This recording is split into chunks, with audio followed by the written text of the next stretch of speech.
ರಾಜ್ಯಪಾಲರು ಪತ್ರದ ವಿಚಾರದಲ್ಲಿ ಸರ್ಕಾರ ಯಾಕೆ ನಿರ್ಧಾರ ತಗೊಳ್ಬೇಕು ಅಂತ ಏನಂದ್ರೆ ಕ್ಯಾಬಿನೆಟ್ನಲ್ಲಿ ಎಲ್ಲ ಚರ್ಚೆ ಆಗಬೇಕು, ಆನಂತರದ ಉತ್ತರ ಕೊಡಬೇಕು ಅಂತೇಳಿ.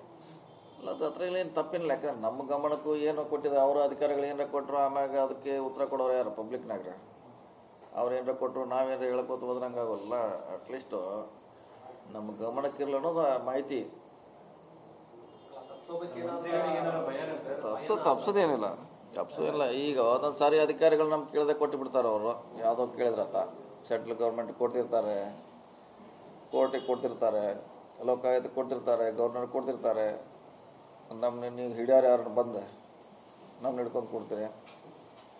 ಅವಾಗೇನು ನಮಗೆ ಗೊತ್ತಿಲ್ಲ ಅಂದ್ರೆ ನಾವು ಮಜಬೂರು ಆಗ್ತೀವಿ. ಯಾಕೆ ಗವರ್ನರ್ಗೆ ಯಾವುದಕ್ಕೆ ಕೇಳಿದ್ರೆ ಇಂಪಾರ್ಟೆಂಟ್ ಅಲ್ಲಾರ, ಆ ಇಲಾಖೆ ಮಂತ್ರಿಗೆ ಗೊತ್ತಿರ್ತೈತೆ, ಅವ್ರು ಅದನ್ನು ಡೀಲ್ ಮಾಡಿರ್ತಾರೆ. ಮತ್ತು ಇವರು ಸಡನ್ನಾಗಿ ಏನೋ ಫೈಲ್ ನೋಡಿ ಇವ್ರು ಬರೆದು ಕಳಿಸ್ರೆ ನಾಳೆ ಉತ್ತರ ಹೇಳೋದು ನಮ್ಗೆ ಕಷ್ಟ ಆಗುತ್ತೆ. ಸೊ ಕಳಿಸೋಕ್ಕಿಂತ ಮುಂಚೆ ನಮಗೂ ಗಮನ, ಕ್ಯಾಬಿನೆಟ್ ಗಮನ ತರಿ, ನಾವು ಅದಕ್ಕೆ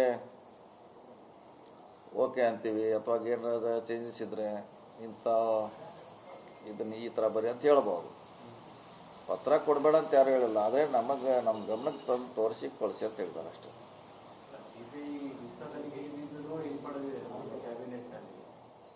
ಅದು ಮುಂಚೆನೇ ಇದೆ, ಕಾನೂನು ಇದೆ, ಹೊಸದಲ್ಲ. ಅದೇನು ಅದ್ರ ಡಿಸ್ಕಷನ್ ಅವಶ್ಯಕತೆನೇ ಇಲ್ಲ. ಯಾಕಂದ್ರೆ ಆಲ್ರೆಡಿ ಇದೆ.